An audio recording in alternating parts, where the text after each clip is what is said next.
Hi everyone, welcome to prep academy. आज आप लोग पढ़ेंगे पुष्पी पादपों का शरीर, एनाटॉमी ऑफ फ्लावरिंग प्लांट। इसमें से पहला टॉपिक है ये ऊतक, टिश्यू।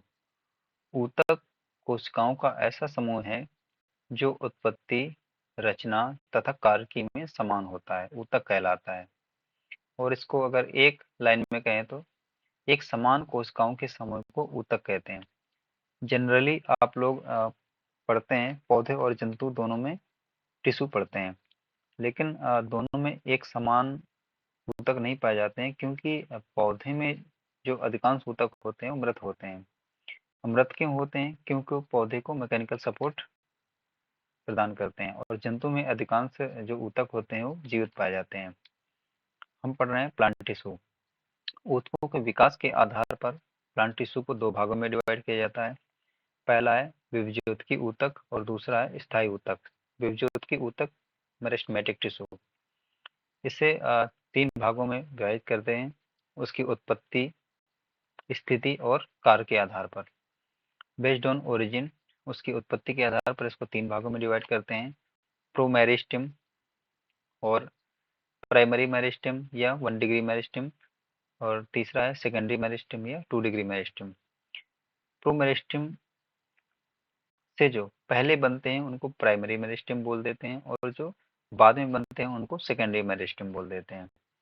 और फिर है बेस्ड ऑन पोजीशन, उनकी स्थिति के आधार पर इनको तीन भागों में डिवाइड कर देते हैं, शीर्ष विभज्योतक एपिकल मेरिस्टेम, और दूसरा है अंतर्वेशीय विभज्योतक इंटरकैलरी मेरिस्टेम, और तीसरा है पार्श्वीय विभज्योतक लेटरल मेरिस्टेम। और इसी में आप लोग पढ़ते हैं apical cell theory, histogen theory और ट्यूनिकस कार्पस थ्योरी। और इसको बेस्ड ऑन फंक्शन के आधार पर इसको तीन भागों में डिवाइड कर देते हैं, प्रोटोडर्म, ग्राउंड एंड प्रोकैम्बियम। जो विभज्योति ऊतक जो होते हैं ये जड़ और तने के सिरे पर पाए जाते हैं, उनकी वृद्धि करते हैं।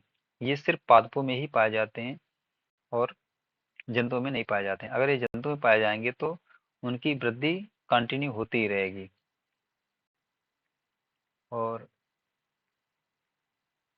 जो बेस्ड ऑन पोजीशन, उनकी स्थिति के आधार पर थे एपिकल मेरिस्टेम। तो ये एपिकल मेरिस्टेम जो होते हैं ये उनकी लंबाई में, पौधों की ये लंबाई में वृद्धि करते हैं। और ये इंटरकैली मेरिस्टेम जो रहते हैं ये स्थायी ऊतकों के बीच पाए जाते हैं, उनकी लंबाई में वृद्धि करते हैं, स्थायी ऊतकों के बीच की लंबाई में वृद्धि कर देते हैं।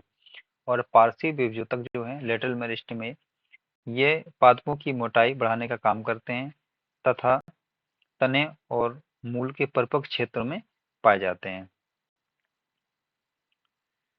अ, फिर है आपका स्थायी ऊतक, परमानेंट टिश्यू। परमानेंट टिश्यू इसको भी पुनः तीन भागों में डिवाइड करते हैं। पहला है सिंपल टिश्यू, सरल ऊतक। दूसरा है कॉम्प्लेक्स टिश्यू या जटिल ऊतक, और तीसरा है special tissue, gland special tissue. और इसको स्पेशल ऊतकों द्वारा ही बनते हैं ये। इनमें दो प्रकार की कोशिकाएं होती हैं, ग्लैंडुलर और लेक्टिफेरस। और स्थायी ऊतक होता क्या है?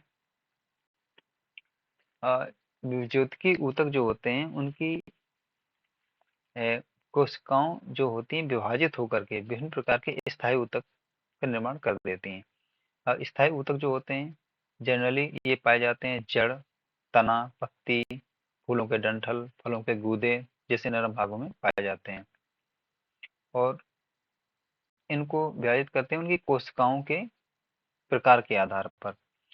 और इनको सरल ऊतक क्यों बोलते हैं? क्योंकि ये एक ही प्रकार की कोशिकाओं से मिलकर बने रहते हैं, इसलिए इनको सरल ऊतक बोल देते हैं। और ये जटिल ऊतक क्यों बोलते हैं इसको? क्योंकि ये विभिन्न प्रकार की कोशिकाओं से मिलकर बने रहते हैं, इसलिए इनको जटिल ऊतक कह देते हैं। और ये विशेष ऊतक, ये स्पेशल टिश्यू, ये स्पेशल कोशिकाओं से मिलकर बने रहते हैं, इसलिए स्पेशल होते हैं। और इनमें से पहला जो रहता है सिंपल टिश्यू, इसको तीन भागों में डिवाइड कर देते हैं। पहला है पैरेन्काइमा, इसको मृदुतक भी बोल देते हैं, मृदोतक। इसका काम होता है जड़ और खनिज पदार्थों को संचित करने का कार्य करते हैं ये पौधों में। और दूसरा है कोलेनकाइमा या स्थूल कोणोतक। इनका काम होता है पौधों में पौधे को यांत्रिक शक्ति के साथ साथ यांत्रिक शक्ति तो प्रदान करते हैं और साथ साथ उनको खाद्य पदार्थ भी बनाने का काम करते हैं। फिर तीसरा है स्क्लेरेनकाइमा, इसको हिंदी में बोलते हैं दृढ़ोतक। ये मृत होता है और ऊपर के दो पैरेन्काइमा और कोलेनकाइमा होते हैं, ये दोनों जीवित रहते हैं और ये मृत होता है। इसका काम होता है पौधे में यांत्रिक सहायता प्रदान करना, क्योंकि ये मृत है इसलिए पौधे में सिर्फ यांत्रिक सहायता ही प्रदान कर सकता है। और फिर ये है दूसरा है जटिल ऊतक, ये कॉम्प्लेक्स टिश्यू। इसको दो भागों में पुनः डिवाइड कर देते हैं, जाइलम टिश्यू और फ्लेम टिश्यू। जाइलम ऊतक को दारू ऊतक भी कहते हैं। ये इसका जो काम होता है पौधे में इसका काम क्या होता है, जड़ों द्वारा अवशोषित जल तथा खनिज लवण पेड़ पौधे के विभिन्न भागों तक पहुंचाते हैं ये जाइलम टिश्यू। और ये पौधे को यांत्रिक सहायता भी प्रदान करते हैं। इसमें 4 प्रकार की कोशिकाएं पाई जाती हैं। ट्रैकिड्स, इनको जाइलम वाहिनिकाएं भी बोल देते हैं। और फिर दूसरा है ट्रैकिया, ये वेसल्स, इनको बोलते हैं जाइलम वाहिकाएं। और फिर तीसरी है जाइलम तंतु या जाइलम फाइबर। और फिर चौथा है जाइलम पैरेन्काइमा। जाइलम पैरेन्काइमा ये जीवित कोशिका होती है और बाकी ये ट्रैकिड्स, ट्रैकिया या वेसल, जाइलम फाइबर, ये जो तीनों रहते हैं ये मृत होते हैं। और फिर दूसरा है फ्लोएम या अधोवाही ऊतक, इसको अधोवाही ऊतक भी बोल देते हैं। इसको बास्ट ऊतक भी बोलते हैं इसको। इसका काम क्या है, ये पेड़ पौधे जो होते हैं उनकी पत्तियों में क्लोरोफिल पाया जाता है। क्लोरोफिल की प्रेजेंस में ये फोटोसिंथेसिस करते हैं ये। और ये फोटोसिंथेसिस द्वारा जो भोजन बनता है पत्तियों में, उस पत्तियों द्वारा बना भोज्य पदार्थ को पौधे के विभिन्न भागों तक पहुंचाने का काम फ्लोएम का होता है।